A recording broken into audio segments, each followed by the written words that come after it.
must necessarily lead us to unity.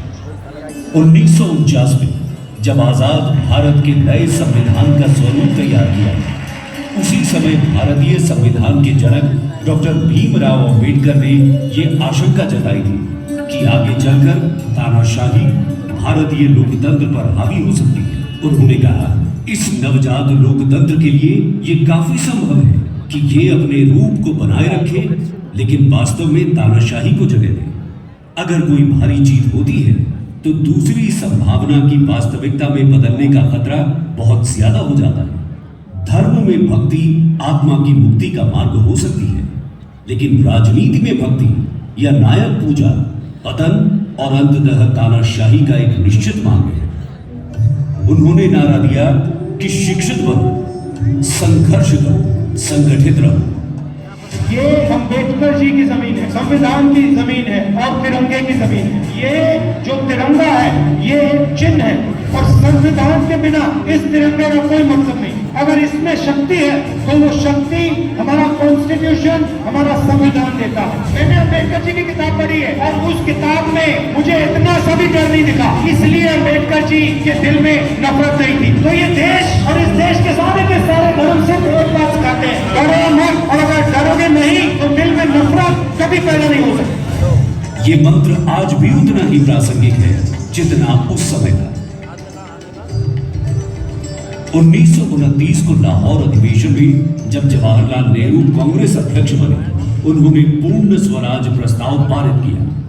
26 जनवरी 1930 को स्वतंत्रता दिवस घोषित किया गया। इसी दिन 20 साल बाद भारत एक गणतंत्र देश बना। 1931 के कराची के ऐतिहासिक अधिवेशन में पंडित जवाहरलाल नेहरू ने एक महत्वपूर्ण प्रस्ताव पारित करवाया, जिसमें मौलिक अधिकार, सामाजिक और आर्थिक अधिकार, अल्पसंख्यकों के अधिकारों की रक्षा और राष्ट्रीय आर्थिक प्रणाली जैसे मुद्दे शामिल थे। आगे चलकर यही प्रस्ताव संविधान का आधार बना। संविधान की संरचना, जिसका प्रारंभ 9 दिसंबर 1946 को हुआ, वो जाकर 26 नवंबर 1949 को संपन्न हुआ। 26 जनवरी 1950 को ये अमल में लाया गया।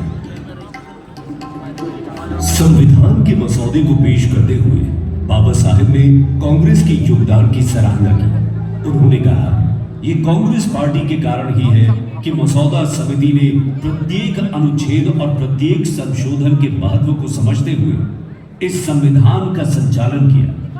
कांग्रेस को यह श्रेय जाता है कि यह मसौदा संविधान सभा में सुचारू रूप से पारित हुआ। कांग्रेस की विचारधारा, जो आइडिया ऑफ इंडिया से प्रेरित है, भारत के संविधान का एक अभिन्न अंग है। धर्मनिरपेक्षता, संघीय ढांचा, संसदीय प्रणाली और समाजवाद की नींव कांग्रेस ने ही रखी, जो हमारे संविधान का एक महत्वपूर्ण अंग है। विभाजन के दौरान जब सांप्रदायिक दंगे भड़क उठे, तब भी कांग्रेस ने धर्मनिरपेक्षता का दामन नहीं छोड़ा। दो राष्ट्र के सिद्धांत को नकारते हुए धर्मनिरपेक्षता को अपनाया, जो अशोक, अकबर और हमारे अपने समय में महात्मा गांधी को प्रिय था। इस संविधान में अनुसूचित जाति, अनुसूचित जनजाति, पिछड़े और अल्पसंख्यकों के अधिकारों का वर्णन है। भारत में कई वर्षों से विभिन्न भाषाओं और संस्कृतियों को दबाया गया। इसके चलते कांग्रेस ने संघीय ढांचे के महत्व को समझा और अपनाया।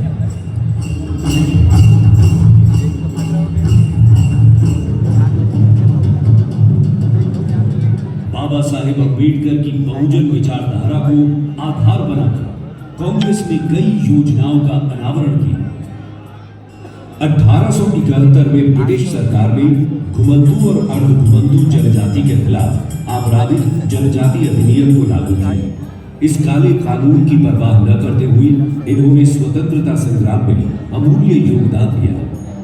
इनके इस निस्वार्थ योगदान का सम्मान करते हुए कांग्रेस सरकार ने इस भयानक कानून को 31 अगस्त 1952 को रद्द कर दिया। 1955 में पंडित नेहरू ने गढ़िया लोहार समुदाय को चित्तौड़गढ़ किले में प्रवेश करवाया। ये एक ऐतिहासिक कदम था, क्योंकि उन्होंने ये किला वर्षों पहले छोड़ दिया था। इन्हीं घुमंतु जनजातियों को राजीव गांधी ने पंचायती राज संस्थानों में प्रतिनिधित्व दिलवाया। तत्कालीन राजस्थान के मुख्यमंत्री अशोक गहलोत ने 100 करोड़ की लागत से घुमंतु योजना शुरू की। सोनिया गांधी के निर्देश पर अविभाजित आंध्र प्रदेश में कांग्रेस सरकार ने अनुसूचित जाति और अनुसूचित जनजाति पर सब प्लान बनाए, जो आगे चलकर कर्नाटक और राजस्थान में लागू किया गया। राहुल गांधी का वादा है कि इसे अन्य राज्यों में भी लागू किया जाएगा। जातिगत जनगणना संवैधानिक मूल्यों पर आधारित है।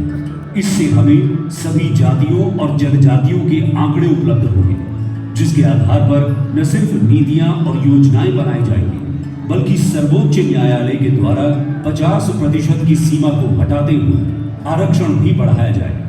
राहुल गांधी से प्रेरणा लेते हुए तेलंगाना सरकार ने जातिगत जनगणना पर प्रस्ताव पारित किया। इस पर 9 नवंबर 2024 से काम प्रारंभ भी हो गया। 1912, that the biggest ship built till that day set sail between the United Kingdom and the United States. That ship was called Titanic. You must have heard of it. The designers of the Titanic, they said that the ship is so big, so huge, that it can never be sunk. And then, few weeks later, in the middle of the Arctic Ocean, the Titanic hit an iceberg and the ship sank.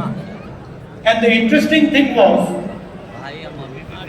that the person who was supposed to keep an eye out for icebergs didn't see the iceberg. Caste discrimination in India looks very much like the iceberg. Most of it is below the surface. Most of it is hidden. Most of it is secret.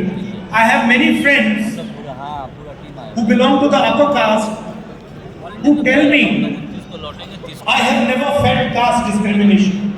And I say to them, of course you have never felt caste discrimination, because it is not designed for you. And for you, it is like the iceberg. You can't see it. You only see the surface. You don't see the real pain, the real destruction, the real damage that caste discrimination does, not only to Indian people, but to the Indian